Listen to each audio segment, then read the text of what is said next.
All right, ladies and gentlemen, welcome to The Truth Circle Points Edition. And as always, I am joined by Mr. Jed Finley. Jed, how you doing, buddy? Oh, I'm doing great, Josh. How are you doing? I am pretty tired, not going to lie. Yeah. You've had a long few days. It has been a long few days. It's been a few good days. Yeah. But we got a lot to get to. We do have a lot to cover on this episode.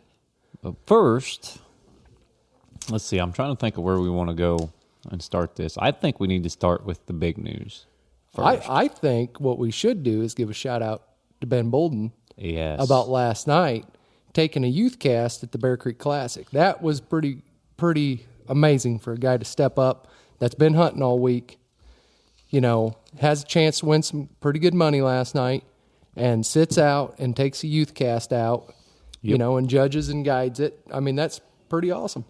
Yeah, that's a good place to start. Because the big news is, to me, Jace's cast win last night with Hazel. Yeah. And part of the reason that Jace was able to go out there and compete against, and then I told him whenever we left, I said, he can fight it out with the big guys. But Jace is just 11 years old.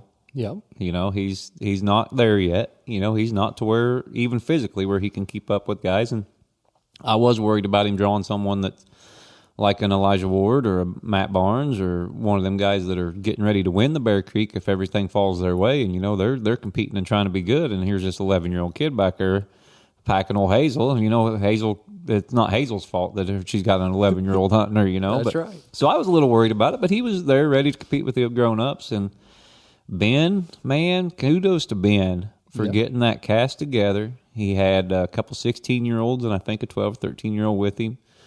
And, Ben done it all. He judged it. He guided it. He walked with them dogs. He helped them kids. And Jace and old Hazel, old country dog, come out with a cast win. Yeah, that's right. Man, he floated. Here's how I knew he won, Finley. Because I go up and I don't go with him. Even when he started out when he was 9 years old, I'd have you go with him or somebody else because it makes him nervous when his dad's around. Yeah.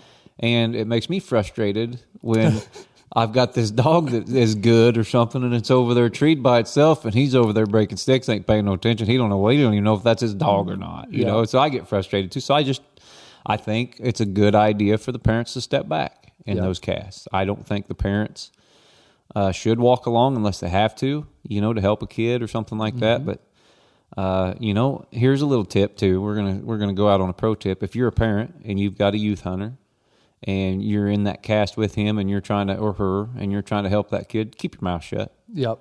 Keep your freaking mouth shut. Yep. You're a spectator on that cast. That's right. Let that kid enjoy itself and let him or her make the calls, handle the dog to the best of its ability. There's going to be times where you need to help a kid up a bank, of course, or you're going to help a kid put a dog on the leash or something like that, but keep your mouth shut. Yeah. Them judges aren't out there trying to do anything to your kid. Well, and the other thing is, let the kid learn. Mm-hmm. Because if they're not out there learning, what's the point of even having the youth hunts? Yep. And that, that's one of the reasons we don't have an entry fee at, ours is because, it's about the kid going out there and learning how to hunt. Yep. And call their own dog and, do everything without somebody telling them how to do it. And I think, when you sit in the truck and Jace goes by himself, he's having to listen to that dog. He ain't relying on anybody but himself. And, last night, and I text you, of course, and I'm a nervous wreck when Jace goes to these hunts. I want him to win more than I've wanted to win a cast in my life. I really am. And so a lot of it's, I don't want to be out there and get frustrated at him and make it a bad time for him or know that he made a bad call because I can hear everything that's going on and stuff. So that's one of the reasons I sat in the truck. But Ben, he sent me a text last night. He said, hey, he goes, dog's looking pretty good, but this kid's about to give it away. Then I texted him back. I said, that's part of it. Yeah. We'll discuss that when he gets in there, and I'll say, that's part of the learning curve because we've all gave casts away. Especially we do it still when we're older, but when you're young, you're going to give some casts away. But he had treated coon by himself out of the truck for $175, and this is what I'm getting from Ben when the cast is over. And she went and covered a den, I think, and then she gets by herself again and gets treed. And he said she just sits over there and trees. Jay struck her for a quarter because the strike wasn't back open yet. And Jay strikes her for a quarter, and Hazel's over there just hammered down, and he never trees her. Never does tree her. Finally, he said that she'd been there for 4, 5, 6 minutes. Another dog comes in, covers him, and that dog gets treed in for 100, and Jace still never trees it. Ben says, I stopped and said 10 seconds left, or 20 seconds left, 10 seconds left, because I'm looking right at him. He just sat there. So went in there, she had a coon, and took a quarter minus on it, but she went and treated another coon at the end of the cast and got him a cast win, so it didn't really matter. And 450 wouldn't have got him in the final four anyway. So, but yeah, that's part of it. Them kids got to learn. Now that was $110 entry fee last night, I think. Yep. And we got our lessons like $10 at a time. $10, $15. And $15 at a time. Yep. Sometimes a $30 hunt if it got wild. So yeah, I'm glad he won because wild. the $100 lessons are a little harder to take. Yeah, that's a fact. But yeah, kudos to Ben. Man, that was just awesome of him. Yes. He didn't have to do that. Yep. He didn't have to go out of his way and line that cast up and make it to where Jace could compete against kids closer to his age and not the grown-ups and stuff. So, yep. Man, we really thank him. And it's a great hunt. Bear Creek, they do a good job. The whole gang over there, it's a fantastic open event. And I'm just really happy that we were able to go over there and attend and that Jace was able to succeed and have a good time. He's still floating on air. Yes. Yeah. He showed up today. He actually brought his wind slip with him. He still got his wind slip. He stops and looks at it about every 10 minutes, and I think part of it was a bigger event. Yeah. That's the first other bigger event he'd been other than the Trader Inc. Youth Hunt or the Youth World Hunt. And the fact that, it was with Hazel. Yes. Because he loves that dog. Yeah. And we bought her for him. Yep, that's right. And he's kind of spoiled. He's a little more spoiled than we was at that age. Yeah. We go down to Arkansas and we buy a Hazel off Mr. Aaron Crow. And, we buy him a pretty good dog. She's got some holes, but she's a pretty good little dog. Yeah. And we just turn him loose with her, and he goes to win in a second cast with her. And, he got a W, so that's good. He's qualified for the Youth World. He's ready to roll. He's excited. So, but, the other thing is, with Bear Creek, they've always been good with the youth. Mm-hmm. They have a Bear Creek Youth Champion at the end of the week. Congratulations to Elijah Ward for winning that. Shout out to Elijah. Good job, Elijah. I only got to go over the one night. Been really busy and trying to get dogs ready for nationals and just didn't get a lot of time to go over there. So we got over there one night, and I always like to go over and support them because they do a great job with that hunt. Eldon and Jeff Jackson and Ben and the whole crew over there does a great job. Yep, it is a great hunt, and man, they got coons. Yes, they do. They got, what did it take? 475 didn't even get in last night. Correct. And they got a few too many coons for our dogs. Yes. Ours are, you kind of want a dog. They got to be kind of like Hazel, where they're just going to treat coons as they come to them. Yep. And independent, but not, wild, try to get away from things. Yep. They got to get struck. They got to That's get what struck. kills us is we don't, and Hazel gets struck, ours don't. Yep. Scent will on occasion, but Rain, she's a terrible strike dog. Yep.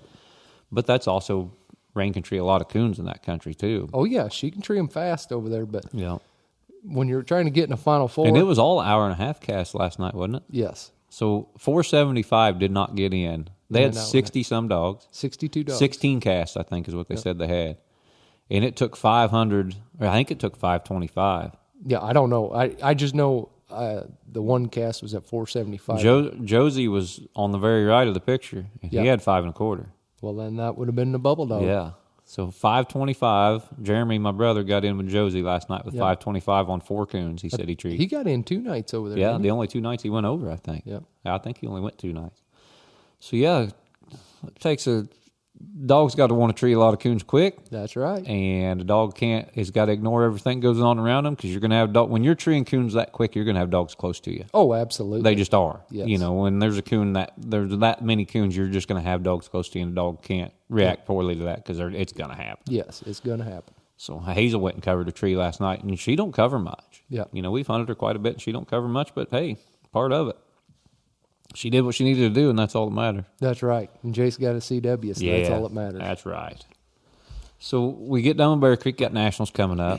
Yep. While we're on the youth subject, though, I want to talk about congratulations to PKC and Joy for working out the deal to where my employer and a sponsor of this podcast, Joy Dog Food, is now a co-sponsor of the PKC Youth. Yes.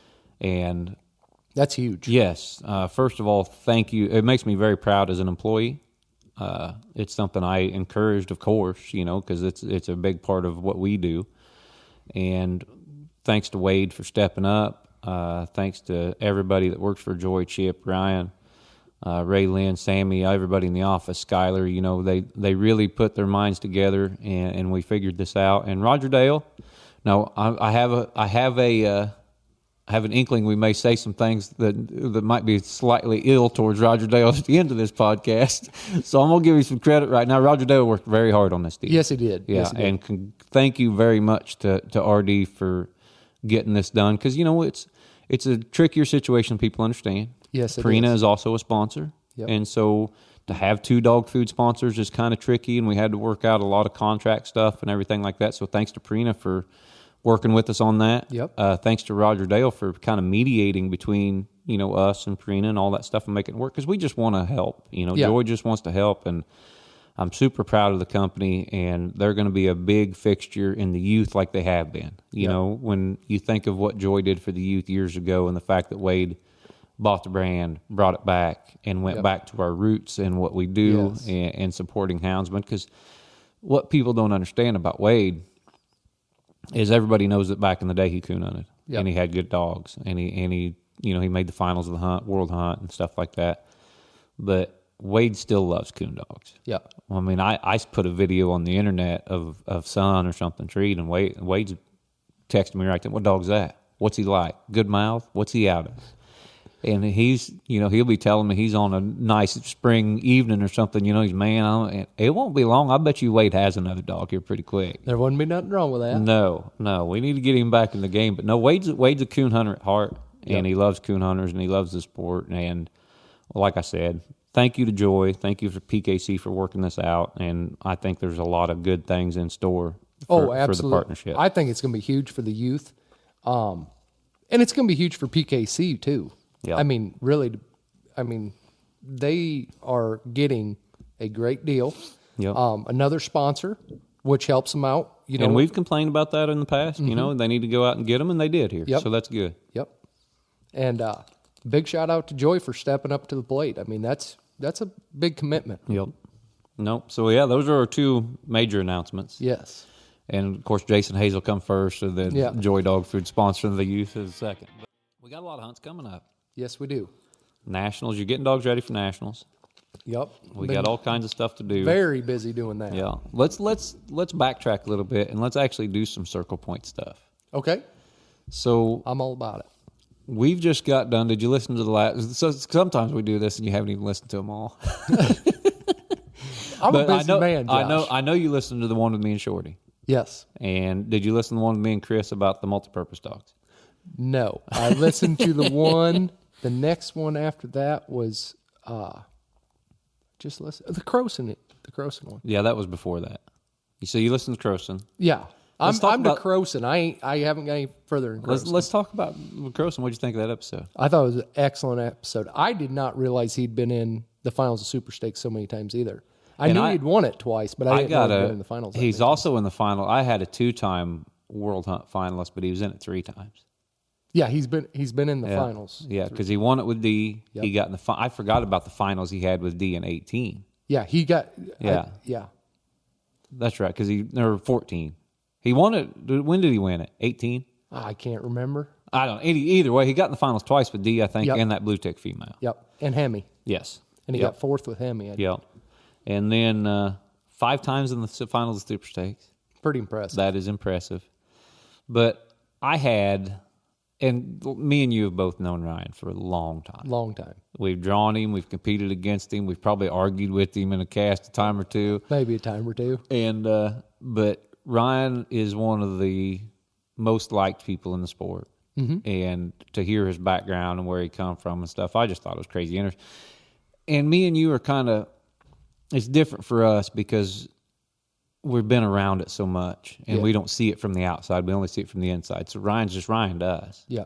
But when he starts talking about all the dogs that have passed through his hands that ended up being big winners, it's amazing. Yeah, there's a lot of them. You think of Hoochie Mama and all the Death Wish dogs or whatever. I mean, there was Jesse Jane. Yeah, there's a bunch of them. Yeah. And so I thought that episode, and Ryan had first of all, Ryan has a great radio voice too. Yeah, he does. He does. That was good. Surprisingly, he is he's just like a regular commentator. That's right. And we've kind of been doing, and this is another thing I want to touch on you in this podcast too, or touch on with you. I don't want to touch on you. Thank you. I want to put the width Stay in on there. your side of the bar, Josh. That's right. We're at Trader Inc. World Headquarters at the bar, so I don't know. I'm only one drink in. You never know. Yeah, that's true. But we've kind of got a training deal going on the last few episodes, and so we've touched on multi-purpose dogs. We've talked about big game dogs with Shorty. What did you think of that episode with Shorty? Do you think very good? Yeah. Very good. Yeah, and I mean, the man has a will to have a good dog, and that to me, that's what drew me into that one. And hearing how he started his dogs and all that stuff, I thought that was really interesting. And the best thing I thought about was he's kind of the same mentality as we are in a way about, when they take off and go start running something, and then their dog tired, and they keep at it. Yeah, there's a lot of similarities. There is a lot of similarities. Now, there are some key differences. Oh, absolutely. Yeah, and we'll talk about that. But they're hunting a different type of game, They are. And we'll talk about that a little later on. But yeah, Shorty, you can tell, and I think that's why some people succeed in, the the social media part of this and the media part of this that are houndsmen and good houndsmen is because we can tell. Yeah. You can tell when someone legit knows what a dog should do and legit knows what they're looking for and is a really dedicated houndsman. Now, don't get me wrong. I don't care if someone's dedicated or they hunt once a year. Right. I don't care if they hunt at all. If they got an old hound that sleeps on the couch and they're worried about, just typical health stuff, I don't care. I mean, that's great. As long as you support the sport, we don't care how hard you hunt. Yep. But you can tell when someone, walks the walk, right. I guess you could say. Yep. And Shorty is one of those guys. Absolutely. And you hear guys like that sometimes that you can just tell. A houndsman can spot. My daughter is sitting here looking. She's. I worry about her. I feel like I'm going to have to support her all her life. She was in here looking in the door with her. Anyway, but a houndsman that walks the walk, we can see it. Yes. You can recognize that from a mile away, and we can tell. And like I said, Shorty's one of those guys. Yep. And so I'll fill you in on the Chris Powell episode. Chris has dogs that he hunts on everything. Yep. He's got big game dogs. Big game dogs, and they're the same dog. And yep. so we talked about some of the differences there too. So those are the 3 episodes we're kind of recapping. But I also want to hear, how is the preparation? Nationals is coming up. Yes. And we've talked about Nationals on the podcast before. And I want to know how the preparation is going with the 2 females you're taking out there. Well, I've went back to my old roots of hunting. Of course, I hunt a lot by myself anyway. I wonder why, Jed. Because I like things done a certain way when I'm hunting. Yeah.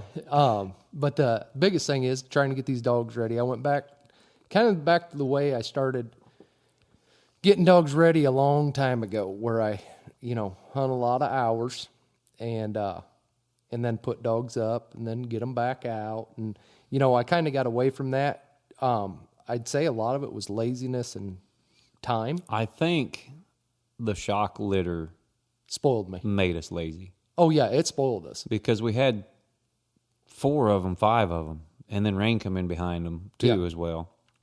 And so you could just take whatever dog was hot. You could take Ralph, you could take Bones, you could take Shock, you could take Scent, you could take whichever one.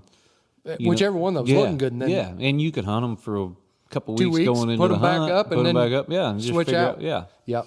And so it's I've changed my whole style of hunting again, back to the way I used to hunt Trader all the time, and kind of basically the way I used to hunt Shock and Ralph and Bones, as they were growing up, getting them ready for hunts, and gonna trying something a little bit different. We'll see if my old ways work out with this new having the leash lock back. We'll get into it.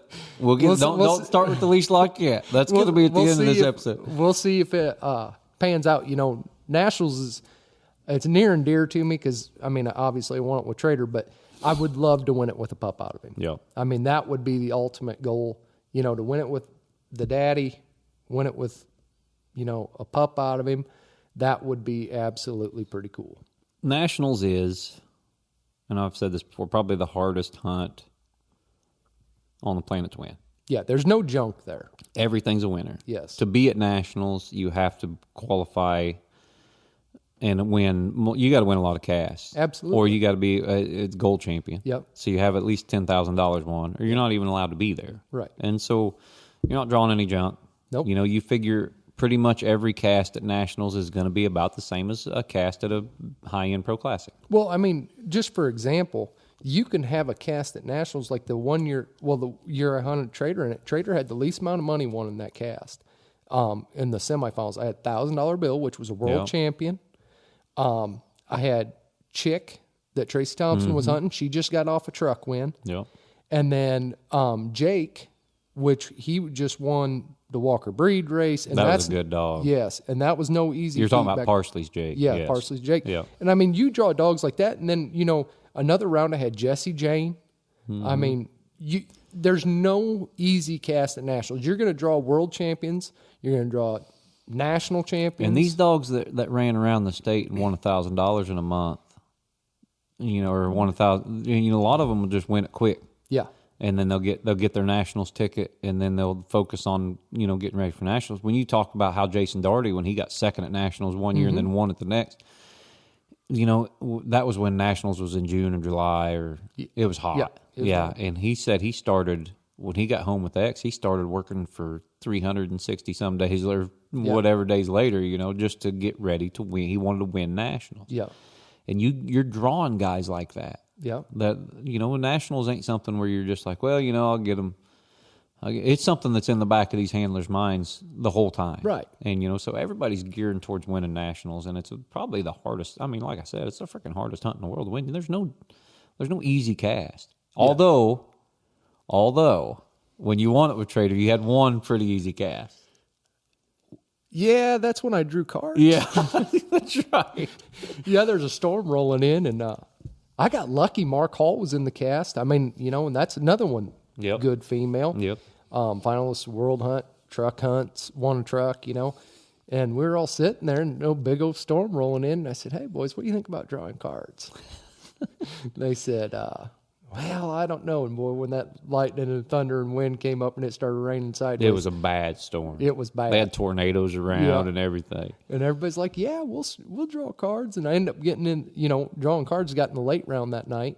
And that night I actually got beat, but it gave him some rest. Yep. And then that late round, Homer won. Yep. Eric Pite was hunting Homer, and he went out there and beat us. And like that cast, I had Jesse Jane, Billy Bell. Yep. I mean, it was every cast out there is a good dog. Yeah. But yes, that was very fortunate and lucky because I got him a little bit of rest. That was like my $4,000 coin flip with Kurt. Yeah, that's right. That's Kurt's still sour over that. I brought it up yesterday when I seen him. Yeah.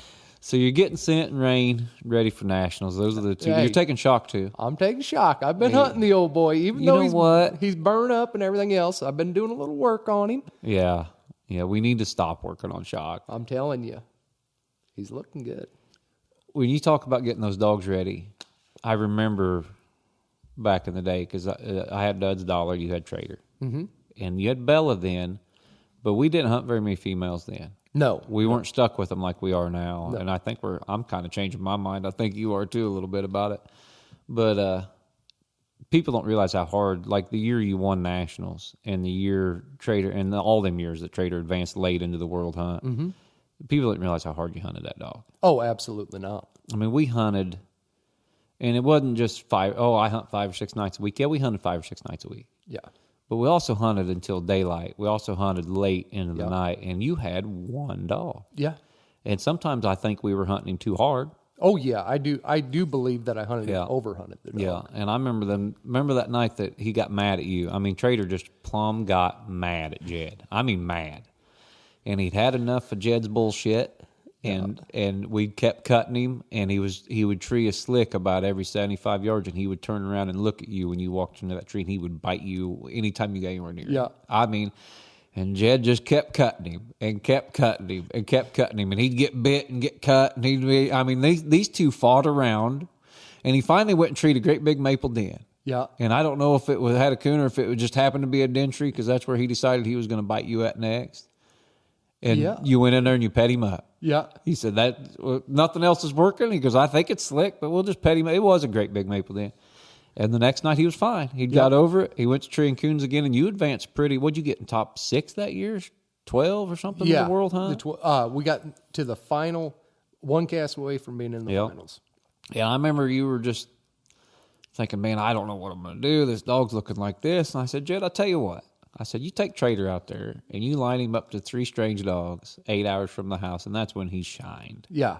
And he did. Yeah. And he went out there and he looked good. He liked pleasure hunting, but I think he got sick of it the older he got, just the standpoint because he was getting pleasure hunted all the time. Yeah, and I think because when we were pleasure hunting, we were working.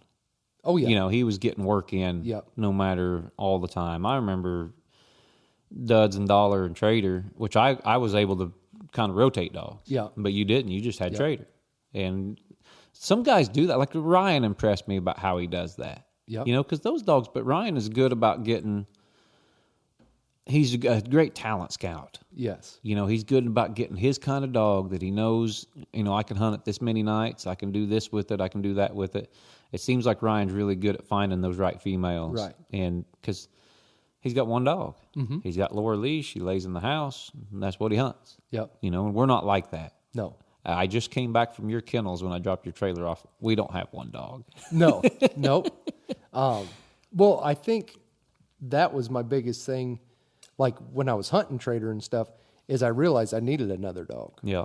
Because I can't, when I go to hunting hard, I focus on, one dog. That dog's going to be gutted by the time I get to a hunt. And Trader could take it. That was the difference. Trader could. And some of these, there's been pups out of Trader that could take it for times. Yeah. But and it was a combination of how hard you pleasure hunted and then how much they went to hunts. Yeah. I think that combination just wasn't good for them. I did read something on UKC today that kind of made me interested. They said, is it these guys training on these dogs? They're saying their dogs are getting burnt out or, yada, yada, yada. I think it might have been kind of pointed towards what we talk about a lot. Yeah. And it has nothing to do with the training aspect a lot of times. It's these dogs do not like other dogs on trees with them. No, they don't. And when they start getting... But some of that is because of training. Right. Because we don't encourage it, and they know it's wrong. But the thing is, how often do you and I go out and we have a dog on the same tree? Not very often. I mean, if you really look at our hunts, we don't do a lot of... They're beating on if they get a whooping. Yeah, it's because of slick treat or something like that. Yep. And honestly, we've got to the point where I don't use any electronics. No, you never have. I never have. You never have. They always know that it's me that's correcting them for it. And to me, I think a lot of it is our male dogs get sick of being in casts where dogs come and cover them because they like to naturally be by themselves. We're going to get into that. Let's talk about the training stuff right now because you touched on a point about our male dogs and how they like to be by themselves and how we encourage that all their life. But say we take Con when I had him and you take Scent and Shock or Rain or one of them females and you turn them loose. Our Shock and Con will now every now and then Shock will go to Scent or Con will go to Scent or Scent will go to one of them males, but that's pretty rare. Yes, they're on the same track, you know, and they just tree together, and you'll never have an issue. But you'll never see Shock and Con on the same tree. Absolutely not. Never. We hunted Dollar and Trader for. They made one tree together. One tree together. You got the picture. Yeah, but. I bet they were cut loose in a 2-year span. I would say 250, 300 times together. And one tree. One. And that was amazing. Well, I'll tell you what. Well, let's talk about Duds and Trader. Yes. Now, those are two dogs that got hunted together a ton, too. Yeah. I mean, a ton. And they were never together. Nope. You never see them together. Until and one night. fateful night. And this goes back to how we reward dogs and how smart they are and how they remember things. Yep. And how it only takes once. Yep. Sometimes it's a detriment, sometimes it's a positive, but it only takes once. We cut Trader. That was that night Trader was on fire. Yeah, Trader treated 7, 8 singles. Dollar ran through the world, never treated a coon and all. He treated one, I guess. But anyway, we'd cut Dollar and Trader. Trader would treat a bunch of coons. The Dollar's still running. So I said, well, let's drive over here and we'll cut Trader and Duds. And so we cut them. Trader goes in, 7,500 yards? And I mean, just dies on this tree like he's looking at it. And he was, apparently. Yeah. He's just blows up, just explodes in front of us, which Trader would do sometimes, especially pleasure hunting. But that's not a common occurrence. Right. Well, about the time he gets treed, Dud strikes past him and a little right-handed of him. And I mean, Duds is running this track like he's tied to it. Oh, yeah. You could hear the footsteps in his voice. And he wheels around and he makes a horseshoe and he comes into Trader. Well, what happened was Trader had just treed this coon that Duds had struck. Yeah. Same coon. Well, Duds loads up on this tree with Trader and realizes that he's with another dog. Scoots over a tree. Yeah. He moves over. He's like, I don't know how this big white calico joker got here before I did, but he trails this coon to this tree. We know this is what happened. I mean, it was very obvious. And so now Duds was the dog when he was young. He was a 2-year-old, 3-year-old then. Trader was a year older. And Duds was the kind of dog that he needed coons. Mm-hmm. You really because he didn't make many trees back then. No, when he was young, he did not make very many trees. And when he treated a coon, you gave it to him. Yeah. And so Jed, we get in there and we knew what happened. Here's Duds had slid over a tree because he knows he ain't supposed to. He don't like being with dogs anyway. He was kind of a natural loner too. And Jed goes, what do you want to do here? I said, let's just give it to him. I said, let's just let Trader chew on it, throw it to Duds, because I'm afraid he won't make another tree tonight. And that freaking Duds covered Trader for the rest. He wouldn't cover nothing hardly until he was older. Yeah. But covered Trader the rest of his life. And Trader got to where treeing with Duds wasn't no big deal either. I seen Trader go and cover Duds a few times, which was super rare. They loved each other. They did love each other. They were best buddies, unless it was a coon on the ground. Trader, Duds will even fight over a coon on the ground. He wasn't fighting with Trader. Yeah. Trader weighed 90 pounds. Duds was like, well, I ain't an idiot. But it was, and that was just once. Yep. It just took once. Yep. And they were just attached at the hip from then on. Those are the only 2 dogs we've ever had that treated together consistently. Yeah. You could turn Trader and Duds loose all night long and never walk to split trees sometimes. Yep. It would have to be just a scolding hot track and they weren't there together or something like that. So, and we never worked on Duds for it though. No, because you couldn't work on Duds because he was a big pouting retard. Yeah, but I mean, he was an idiot. We just let him, We always let. Well, you didn't have no choice. Yeah, but it was either you let him be Duds or you drug him out from underneath the truck. That is true. Yeah, that was it. That was your only 2 choices. Because you couldn't ever lay a hand on him. You couldn't even look at him cross-eyed. That's right. Let's not even get on to that. Oh, man, he wears me out. He still wears me out. He's 11 years old. He sleeps in the house. And I let him and Bogan out the other day. They're in their crates. It's early morning. I wake up, let them out. They're running around the yard. And they're playing. They're doing whatever they do, And here comes Duds. Now, Duds has been in this crate for his last 2 years. He slept on the same bed in the same crate in the same spot, other than when I moved. But it's the same bed and the same crate. He's been in there for, 8 months. Yeah. He goes and he just gets in Bogan's crate. And then while you yell at him to come out, he's like, what? He don't even know where he's at. 8 months. He's done the same thing every day, and this dog don't know where he's at. He's just wanting to switch things up on you, Josh. Yeah. Yeah, he switched up enough stuff in his life. But anyway, that's just an example of how smart even Duds, being an idiot, I mean, that registered like that. Yep. Reward will register with the dog, in my feelings, a reward will register with a dog 100 times greater than a punishment. Yes.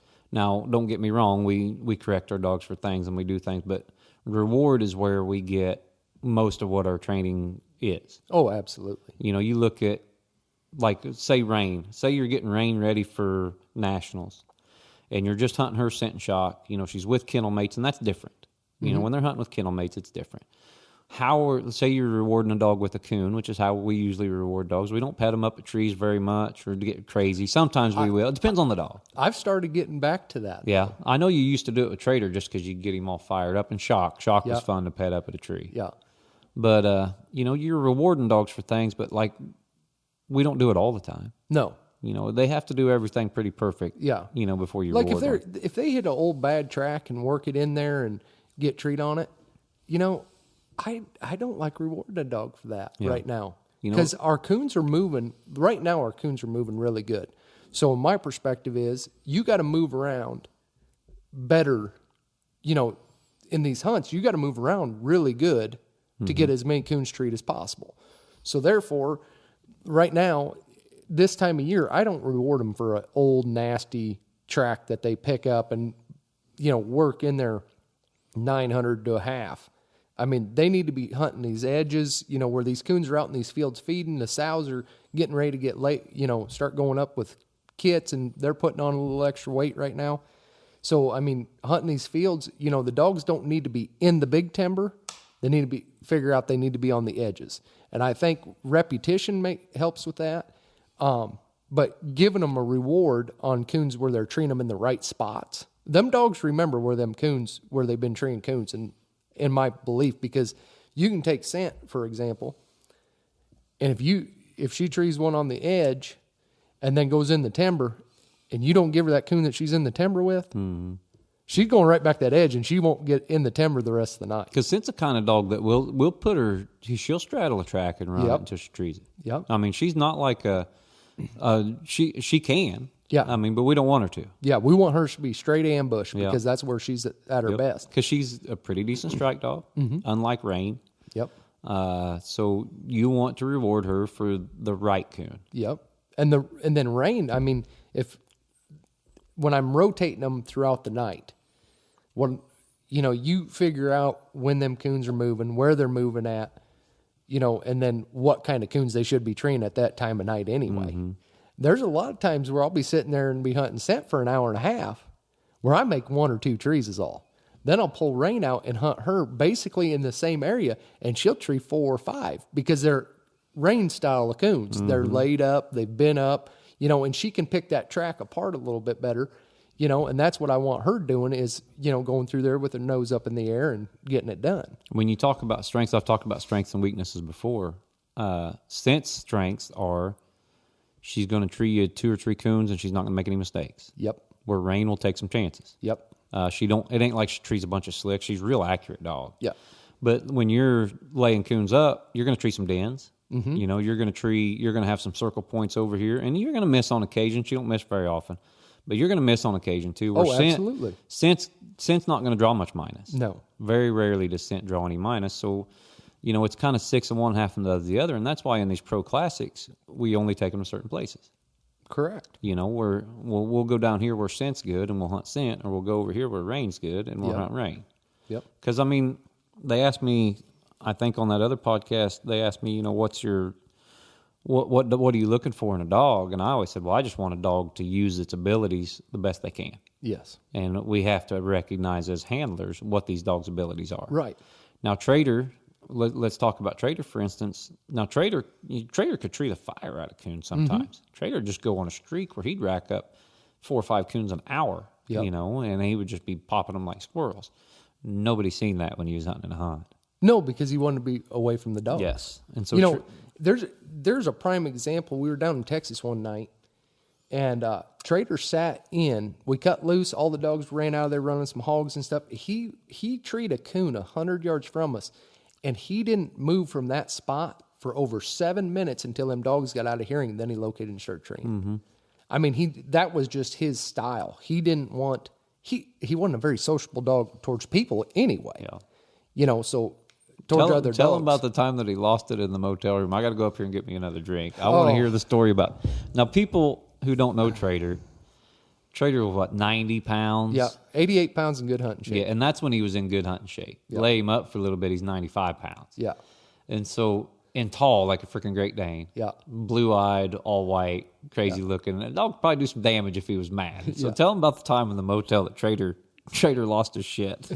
Well, I was laid up in the hotel room, and I had him on the bed for some reason. Usually didn't keep him inside because he didn't like it. And he stood up, turned around, and looked, and there's a mirror right there, and he went absolutely crazy.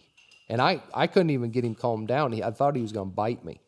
And of course, I'm just laying in bed. Then I got, neighbors in the hotel. They're trying to figure out what's going on in there because we got chaos. I mean, the dog is going absolutely ballistic looking at his reflection in the mirror. And I don't know if that was when he realized that he was that ugly or there was something bigger than him out there. I don't know, but he definitely went nuts.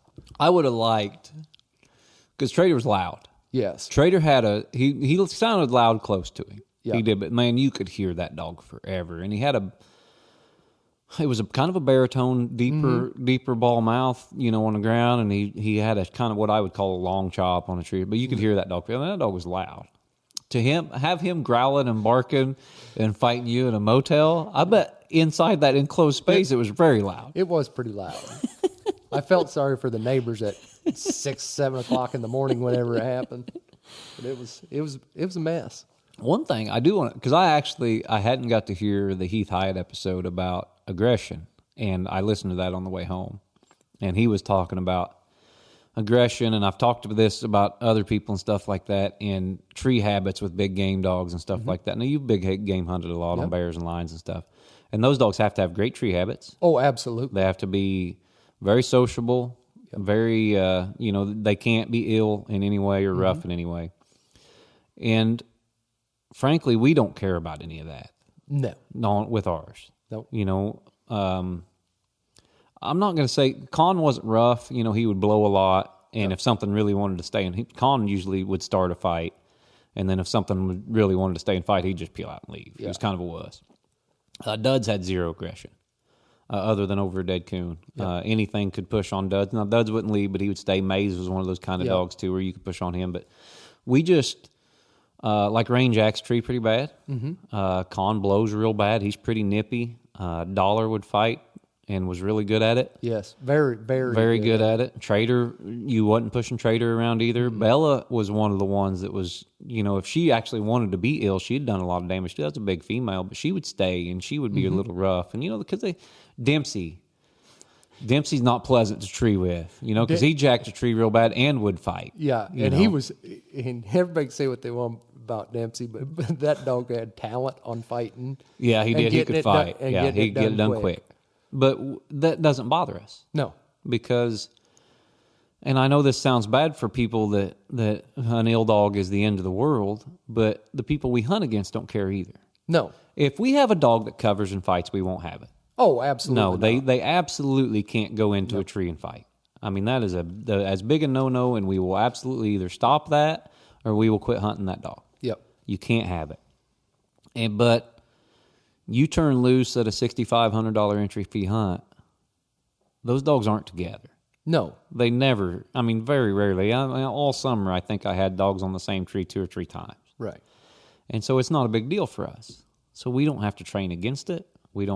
Tree habits are not a big, they're not even a considerable factor in for dog box habits. If a dog's aggressive around food, we don't care. Well, a lot of our dogs, I think, are possessive because that's theirs. Yes. They are naturally independent. They're naturally, everything's, done by themselves. So I think that's a lot of the reason that we have a little bit more of aggression. If we socialize these dogs, you take it some of the dogs that, you can turn Con loose in a big running pen with a whole litter of puppies and he'd never throw a off bark. Yep.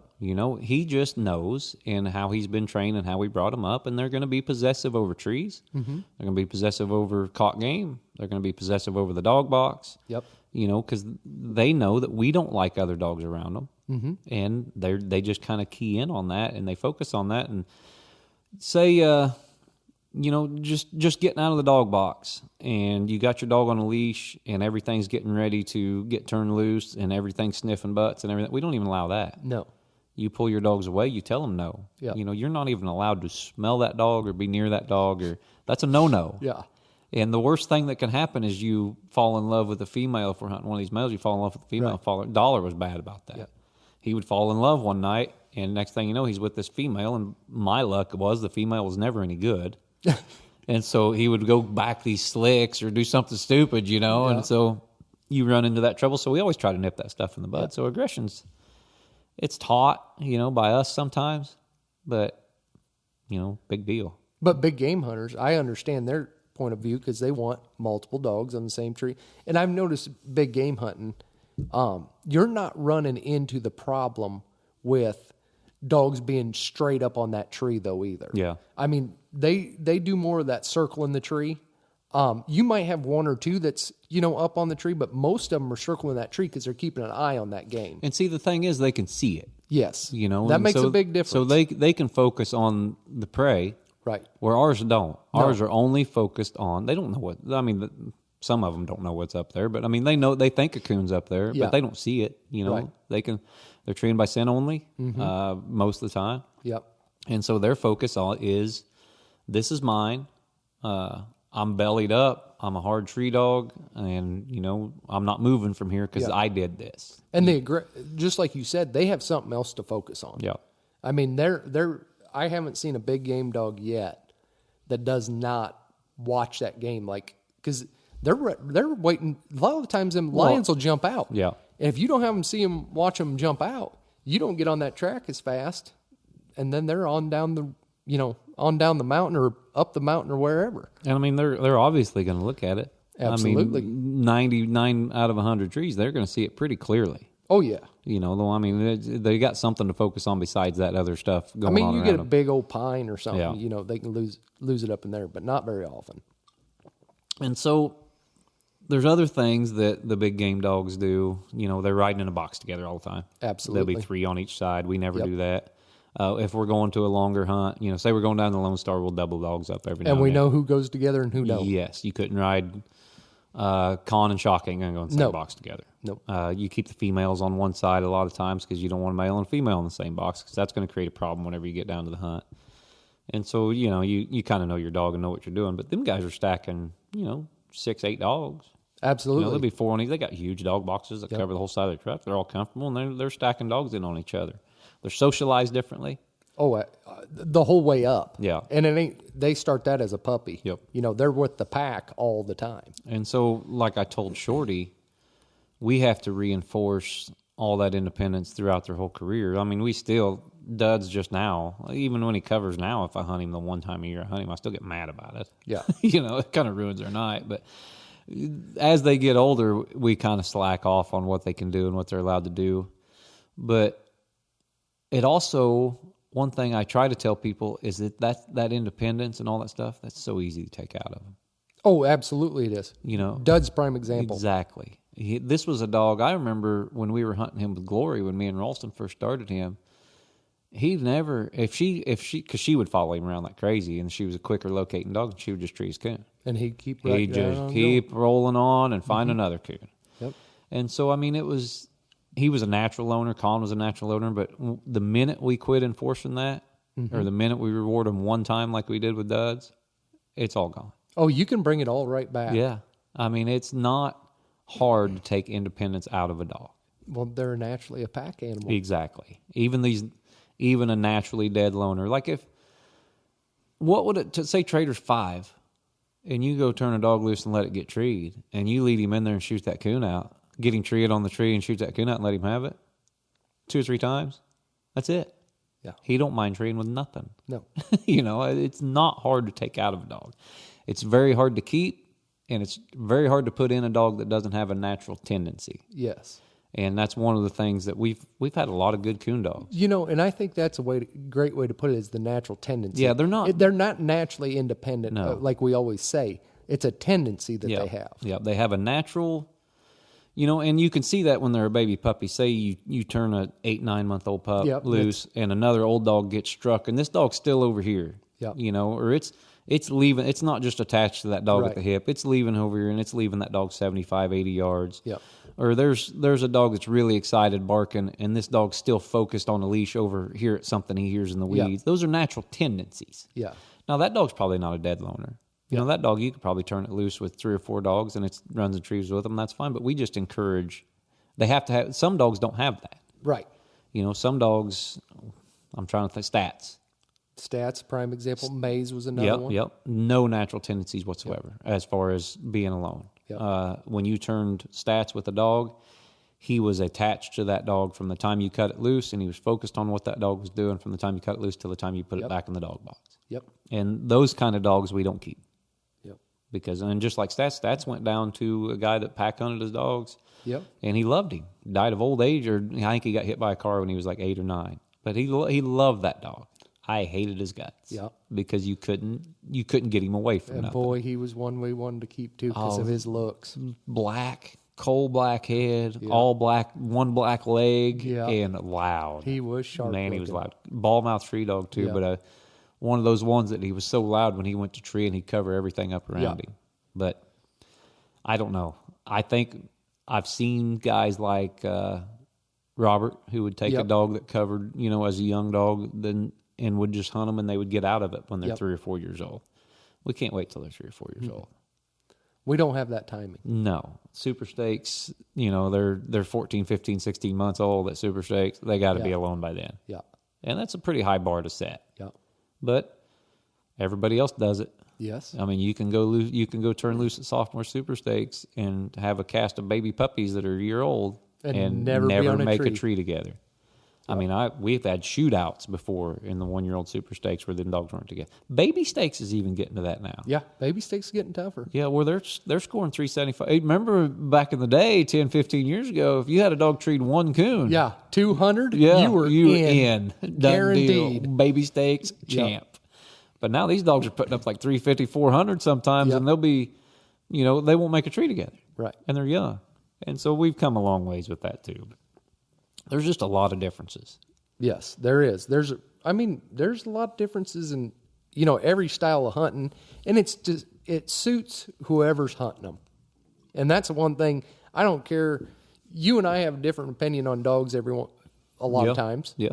And I want a dog one way, you want a dog another way. Yep. And so, I mean, it's whoever's hunting them, that's who they got to suit. We're not so politically correct about it, though, when you don't like one of mine and I don't like one of yours. No. Jed'd be like, I'm like, that thing's junk. You ain't get rid of that thing. Jed'd be like, you ought to kill that piece of crap and pack it. Yeah. But, I mean, that's just, we all have differences. Yep, we have different styles. And what suits me doesn't necessarily suit the man down the road. Yep. And that's fine. Yeah. There ain't nothing wrong with that. If there wasn't diversity, yeah, we'd all be fighting over the same dogs to hunt. But you look at even the level that we're hunting, and these dogs are all different. You know, Ruby's not Rain, and Croson's Laura Lee's, you know, they're just absolutely different. You know, everybody hunts a different style of dog. Yep. And you hear guys on Facebook saying, well, they just babble and they're rah, and they threw the gun. But no. I mean, we've won a lot of money with quarter strike dogs. We have a lot of money with dogs that got struck. You know, dogs that tree coons still win. Absolutely. You know, and that's just all there is to it. And they think these dogs that were doing something different or special or according to the rules or whatever. So, and as far as that goes, I'm going to segue. That is a segue into the rules. Yes. So I know Jed is wanting to say something about this anyway. I know you can't help it, but let's preface this with a little backstory. The leash lock. Yes. We hate it. I've been against it. We've always hated forever. it. When was the first trader pup hunt? 7 years ago? Yeah. And we used PKC rules. Only other rule difference was no leash lock. No leash lock. You know, we've never been a fan of the leash lock. And it's not necessarily because of the style of dog we're hunting. It's because it doesn't make any sense to me to leave a dog on a leash when it could be turned loose. God. The whole point of going to a coon hunt is to see what dog trees the most coons. Is it not? Yes. That is what you are at a coon hunt for. Mm-hmm. Okay, so why would you have something that hinders dogs from treeing the most coons? Well, I'm going to play devil's advocate through all this. Play it. Okay.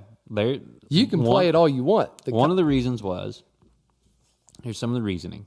Now, agree or disagree, One reason is because of hunting space and hunting area, even though back when the PKC first started, that wasn't an issue. So, but the other reason is that a lot of people are saying, even without the leash lock, your dogs really aren't losing or gaining any hunting time because the judge is walking back and forth and all this stuff too. And so they think it wasn't a huge difference as far as the amount of time that your dog is cut loose until, the dog's time on the ground. We'll just leave it at the dog's time on the ground. They don't think it makes much difference. Well, they obviously have not been leash locked. Because I've led my dog over a mile multiple times, and I can promise you one thing: if I cut him loose and I have to walk a mile that way and then a mile back, and those 2 miles, I'll guarantee that dog's getting treats somewhere. Yeah. Well, I'm going to use Rain's Friday night cast at the World Hunt in 2019. Yes.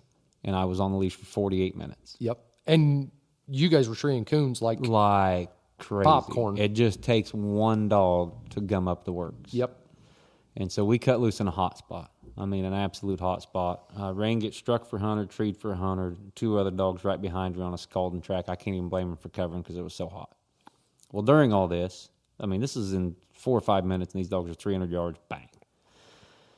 During all this, the other dog goes 3 miles out through a wide open field. And whatever, it was forever away. And so we go score these 3.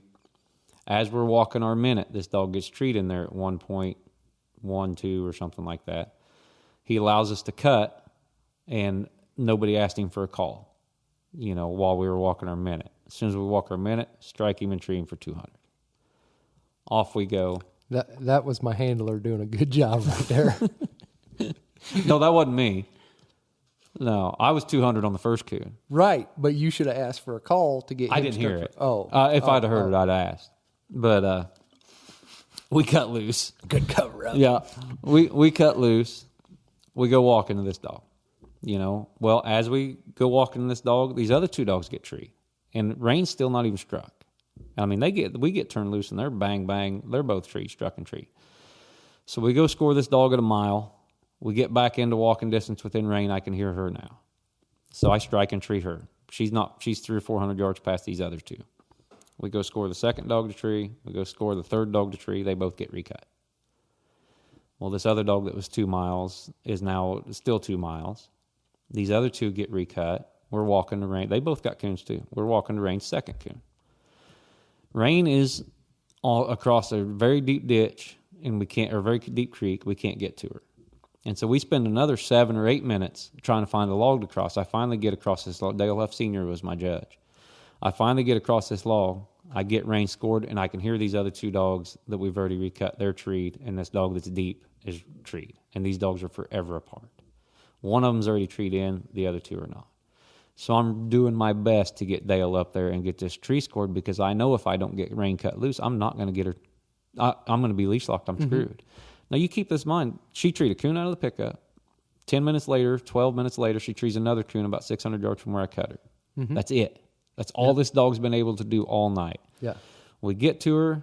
We score her coon. I squall. Here he is, Dale. I'm screaming. We're walking our minute. 52 seconds gone into the minute. Tree. I'm leash locked. Yep. There's and an hour and a half cast. No, this was a 2-hour cast then, I think. Or no, it wasn't. It was just an hour and a half cast. Yeah. So there's 48 minutes left to go in this cast, and it takes us. And now all these dogs have to do is have a coon out of 3 of them, and I'm beat. Yep. I'm winning the cast right now because I'm struck for 200 out of the truck. Yep. But all these dogs have to do, I guess I'd be tied with one dog. But if one of them has a coon, I'm screwed. Yep. One of them has a coon, I'm screwed. Walk to the first one. It's got a coon. I'm screwed. It's leash locked. We spend the rest of the cast walking the trees. Done. Yep. I was turned loose for like 22 minutes. Yeah. But what I go back to is the person or the dog that has the most coons treated at the end of a cast should win the cast. So with the leash lock being taken away, my perspective is you're taken away from a coon treer. And that's the reason we go to the coon hunts. Yeah. Yeah, I don't. And I understand there's places it don't work. I mean, there is. But if it don't work there, you don't have a big hunt there. One thing we could do, and the one thing you mentioned, is just leave it up to the club. Absolutely. Leave it up to and the that's a individual proposal hunt. that I sent to PKC. Leave it up to the individual hunt. Yes. You know, if we want to have a 16-dog pro classic at Mercer, Missouri with no leash lock, Yep. we should be allowed to do that. Yep. You know, that's, absolutely. I think that's a good idea. I think that's reasonable. Oh, I mean, the club already decides how long they're hunting, what their entry fees are, what their added purse are, what their deadlines are, for goodness sakes. I mean, to me, putting that into the system would not be hard because there's already the rules are already set up for it. You put it right there on the banner. Yep. You know, leash lock or on the advertising, leash lock or no leash lock. Absolutely. And that's it. Done deal. Yep. That sounds reasonable enough. I thought it was pretty easy. One other big announcement. Yes. Okay, we're done with the rules talk for now, right? Absolutely. Anything else we want to go to? I just don't understand why anybody would want to pay over $1,000 entry and be leash locked. I don't. It's just idiotic to me that my dog, you want to walk your dog around on a leash. Well, I love PKC, and I love, just like you do, even though you and Roger Dale go butt heads every now and then. Love-hate relationship. Yes, you guys are friends, Yep. and I'm friends with everybody at the office as well, and I want them to succeed. I really do. Oh, absolutely. I mean, I don't want anybody with their own business not to succeed. Right, and I don't want, but just the chance of being leash locked changes the way you handle, changes the calls you make, and I know there's rules that do that all the time too. And But it takes the fun out of it for me. I don't have fun if I know I can be leash locked. And people took what I put on Pro Hound out of content. A lot of people were like, well, I thought you were quitting. You're going to nationals. I thought you were quitting. No. If they read the whole post. And that's why I tried to explain on there. It's the pro classics. In my perspective, it's the higher end entries that there's, I would say 24 to 30 people pay those entries. In my perspective, those are the ones that do not need leash lock. Yeah. I think a man should be able to cut loose anytime. Yes. And the thing they're saying, judges are walking more and stuff like that. I judged Cass with the no leash lock. I hunted Cass with no leash lock. There really wasn't a big difference. But that's just me. I mean, I try to keep myself in shape. Yeah. So I know some of it, but were we really having a hard time finding judges? Because everywhere I went, there were plenty of judges, and they all done a great job. if you pay them. Yeah. I mean, I never seen it.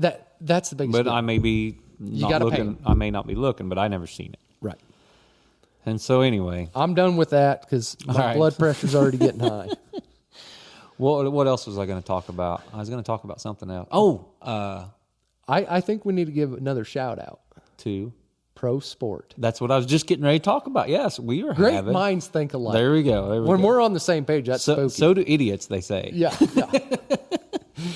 But yeah, Pro Sport. Yes. We got a hold of Greg and Levi and everybody over at Pro Sport and Engel, and we said, hey, let's have a 64 dog, because they've been mostly out east. East and south. They had the one in Oklahoma. Yep. Which congratulations to Joe Manning for winning that one, and Laura Lee and all the other finalists and stuff. But they don't have a leash lock. Nope. Every handler walks to every single tree. Yep. And it's going to be a lot of walking, which is fine. No big deal. You're at a coon hunt, come to coon hunt, plan on walking. But yeah, we're having a 64 dog truck hunt. Mercer, Missouri. April 29th, I think, is when it is. Yep, April 29th, April 30th. Yep. So keep an eye out for that banner, because the entries, I talked to Greg, he told me when the entry's going to go on sale, but I can't remember. That's good. I mean, that'd be a good thing to announce on the podcast. Yeah. When the entry's going. So. Yeah, I think it'd surely be the second week of April. Yeah, it should be coming up pretty soon. Yeah. And so anyway, that's going to be fun. Yeah. We got a lot of coons. It's a great time of year to hunt. Absolutely. That's, our leaves aren't on yet. Yeah. It's they'll be real close if the weather stays like it is today. Yeah. They'll be real close to being on. If it stays 75 degrees, it will. But usually it's dynamite hunting that time of year. That's when we usually have our Pro Classic and stuff. Yeah. And talking back to the leash lock, yes, we're still going. I was just at Bear Creek last night. No, I didn't handle. Jace did, but we're still going to support PKC. Yeah, I just am not going to be paying big entries. The club members decided that we weren't going to have PKC hunts with a leash lock because that is correct. Nobody wants to walk around with their dog on a leash. Yeah, Now, if it got to be changed to where we could choose, we would schedule more hunts and stuff. But we still want, like I said, we still want PKC to do well. Absolutely. We still want, but nobody's going to come to our hunts if there's a leash lock. No, because we got basically the same. It's going to be the same 5 or 6 guys. Yeah. And, they don't like it, and so they're not, there's no sense even having it. Yep. But as far as wishing PKC well, of course we do. Yeah. You're getting ready for nationals. You're going to be at the World Hunt. You're going to be at, Super Stakes. No, I won't be at any of the you won't be at Super Stakes? I don't got nothing young, Josh. We got Son. Oh, yeah, we do got Son. Yeah, but I don't think he's going to be ready. But if you look at my kennels. Yeah, it looks like a senior citizens. Yeah. It looks like an old folks home over there. Everything's starting to get a little gray. Yeah. But, we're still going to support PKC. Absolutely. Wish them the best. I'm not going to blow a bunch of money on Pro Classics. Yeah. When the dogs could be sitting on a leash. That's not my style. When they did it, I got on and I praised them and praised them and praised them. When they went back, I was irritated. I know we wasn't going to go back to this because of your blood pressure, but the thing that aggravated me was we gave it 3 freaking months. Yeah, we didn't give it long enough. It takes a long time to get dogs tailored to a set of rules. Yes. A generation. Yes. Or it takes, you look at Hazel. That's one of the reasons we went and bought Hazel. Yeah. Is because she was the type of dog that would succeed with no leash lock. Yes. And actually, Jace was leash locked twice last night. Yes, he was. And that was the first thing he said when he got in the truck. Yes. He got freaking. You could tell he's been around us too long. Yeah. We got freaking leash locked twice. But we went and we paid pretty good money for Hazel.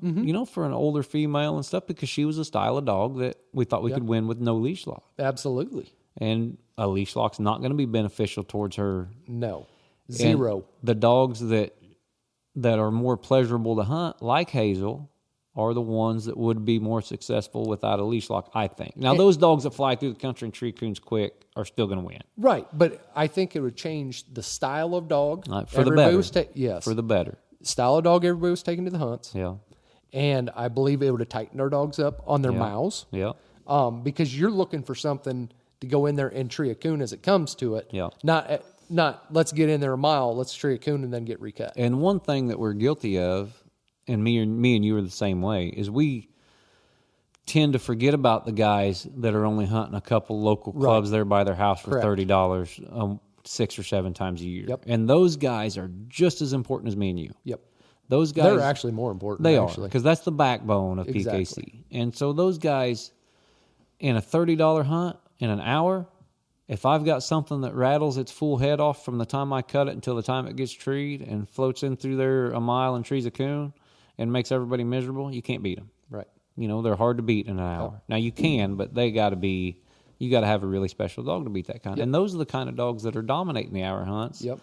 And you're still going to run into that in places where these guys are just not going to have much fun. Yeah. They want to be able to cut their dog loose. Right. And I mean, that's one reason we talked about it, and we're going to have that pro sport hunt. Yeah. I think it's going to be fun. I think it'll be interesting. We'll make it fun, and we'll see how it goes. Yeah. We'll just see how it goes, and Absolutely. hopefully that's something that we can continue long term, and everything goes great. But once again, to reiterate, I hope PKC does. I hope they have 2,000 dogs every night at the World Hunt. If they do, that'd be amazing. Yeah, I mean, I hope so. Yeah, I hope the best for them. Yep. And we're still going to support them, and we're still going to do things, especially the youth side. Yes, I mean the youth. We're not getting away from the youth. No. There's no way we can do that. We've invested too much in it already. Yeah. And to be honest with you, we need them. One more thing, we got back to the youth, and what we can do to help that side of the sport. Now you've been kind of a beacon of that as far as what you do for them, and we all can't. It ain't like we can all just pour a bunch of money into the youth fund. No, we can't. If I'd won the lottery, I'd give it half of it to the youth fund and just help the continuance of the sport. But not everybody has that ability, and we understand. So there are things that we can do to help PKC on the youth side. We can go judge. Prime example last night. Yes, just what Ben Bolden did. That's stepping up to the plate. Yes. My opinion, it's the little things like that. Yep. That makes the youth exactly the youth. And we forget as we get to the level that me and you and others are at, and sometimes we forget how important a $30 cast is to a small child. Oh, absolutely. We don't. I mean, it's that's their world hunt. Yes, a lot of times. Jace was a nervous wreck last night at the Bear Creek. When I asked him about it, I said, when did you get nervous? He said, when I found out I was winning. Yeah, he didn't know until there's about 10 minutes left to shoot that last clip. And he said that he was nervous. Oh, yeah, yeah. And so we don't, $100 entry at an open event's nothing to us. Yeah. It ain't that big a deal. If we win, we win. If we lose, we're there to work on the dog, whatever. Yeah. But it's so important to them kids. Yeah. And as a father and as a father to a youth handler and one that's going to be, I have no doubt, Credence loves coon hunting too. She's going to do the same way. I can't thank those guys enough. Yeah. And so there are things that we can all do. Yeah. Youth Nationals is coming up. Come down and volunteer. Judge. Just if you have a business that you could just give a trinket to a kid that's very cost effective or something like that. I mean, it doesn't have to be huge. It could be a leash. Yeah, it could be anything. It could be a collar. Yes. I mean, anything that you can give a kid and they can be like, I won this. Yeah. Or coming from some of these guys, it would be huge to them. Oh, they do look up to people. Yeah, they look up to people. We got to remember that we're role models to them, especially in the position that we're at. We're on this podcast, or they see us on YouTube, or they see us something like that. We're a role model to them. They see Trader in the book. Yep. And, you get guys that are older gentlemen now that are 21, 22 years old with their own kids. And they say, man, I remember when I was a kid and I seen that video of Trader or something. I just in awe and I love that dog. And it's very humbling to us, but we don't understand, that everybody can do something. Yep. Just like Ben stepping up last night and helping them kids and that meant out. You could see how much Jace appreciated it. I'm sure there's others that appreciate it. Just the relief on Jace's face when he realized he didn't have to hunt against grown-ups that were trying to win money. Yep. And that's how me and you were brought up, and it was intimidating for us. Oh, absolutely. When you're young, it's intimidating. It really is. Yeah, and then you tried to be the intimidator after about 20 casts. You did, yeah. I was like, well, they're going to yell at me. I'm going to yell back at them.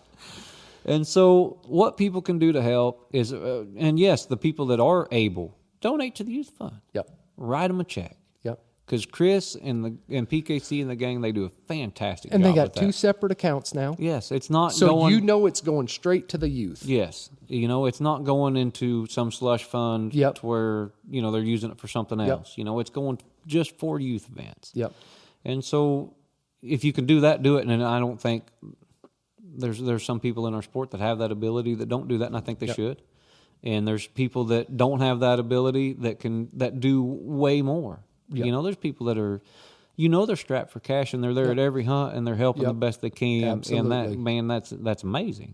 And so, but there's something everybody can do. Absolutely. I mean, there's nothing that's too small and there's nothing that's too big. Yep, that's right. And we always need judges. We always need guides. And donating your time just judging, that's a lot. It is a lot.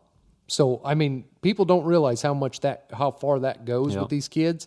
But without the judges, we can't have the hunts. Exactly. So, and volunteering your time is huge, too. You look at the Trader Inc. stuff, the youth hunts we did, and we had amazing volunteers. Absolutely. Everybody came together and helped us put that together. And, that's why that had the success that they had. Oh, yeah. It's a team effort. Yes. I mean, there's nobody that, like I've always said, that Trader Inc. Youth Hunt, I might be the sponsor of it, but there is so many people behind the scenes that do so much for it. I mean, it's ridiculous. And every time I hear from someone, we just don't have the hunters. It's a dying sport. No, we got to do it. It's done, and it ain't what it used to be. Well, what are you doing to help? Yeah, exactly. How many hunters you brought in this year? Yeah. Where was you at the PKC World Hunt? Yeah. Help. Yeah. Come it help. Ain't that hard to do. You want to fix it? Help us fix it. That's all we're asking for. Yep. And so anyway, that's my rant for the day. You do something about it. Yeah. Don't whine about it. Do something about it. Step up to the plate. That's right. So anyway, we've been at it quite a while. Jed, you got anything else you want to add? There was something else I wanted to touch on. I can't remember what it was now. I don't know. Must not have been that important, or I'd have remembered it. But yeah, I think we've covered. We always circle around to about an episode for about 15 minutes, and then we just gripe. Yeah. No, but I mean, basically, I hope PKC does well. Yeah, I do too. I hope they do something about the leash lock. Yep. I know there's proposals in the mix now. Yep. And like we said, we want them to do well. Yeah. We're going to give Pro Sport a shot out here in Missouri, see what they can do. We want them all. We want UKC, PKC, absolutely. Pro Sport. I think ACHA still has hunts. We want everybody to succeed. Yes. We want to we're not grow the bitter. sport. Yeah. No, we're not bitter. We do want to win, though, too. Oh, absolutely. I don't know who pays entries that doesn't want to win. So this has been a circle points episode, but what we're also going to do is, because we've done the training episodes. Right. We've done with Shorty Gorham about big game hounds versus competition coon hounds. We've done the one with Chris. What? Turn this off real quick. What? Hold on a second. Jed's got to pee. Yes, I got to piss. Well, go ahead and go pee. Oh, you talk then. All right. You don't have to give me Navy SEAL signals or anything like that. I don't even know what you're talking about. How about I just close this out for us, Jed? All right. Thumbs up. Anyway, while Jed goes and relieves himself, we'll just go ahead and wrap this up. But anyway, what I did want to say was we're going to have some more training talk. We've got a lot of good feedback about that. We're not the end all be all with hounds.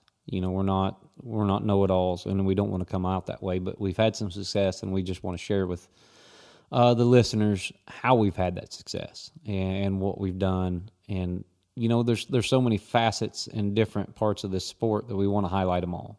And so what I would like to do, and I've got some guys in mind, is there are guys that are way more consistent and better at training top-notch, big-time winning competition pups from birth than I am. And there's not many.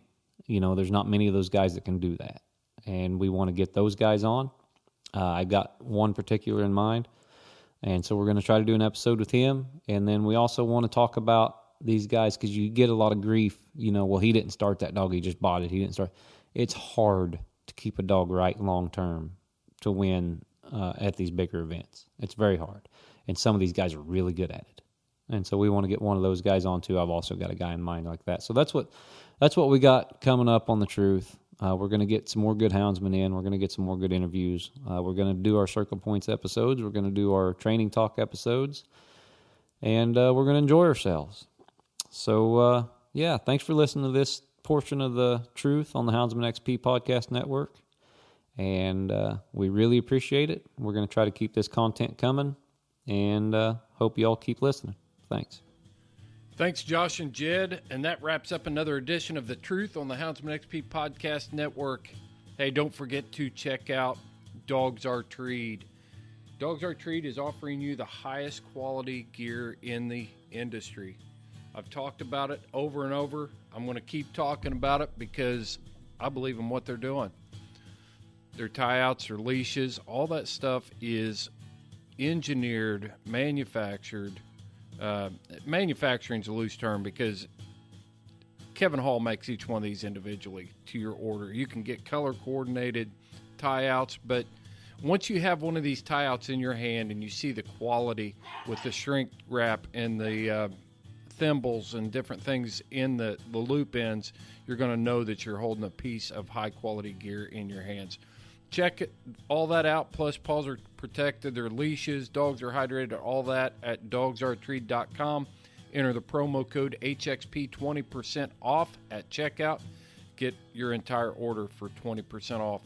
We also dropped our new hats over there at Houndsman XP hats at Dogs Are Treed.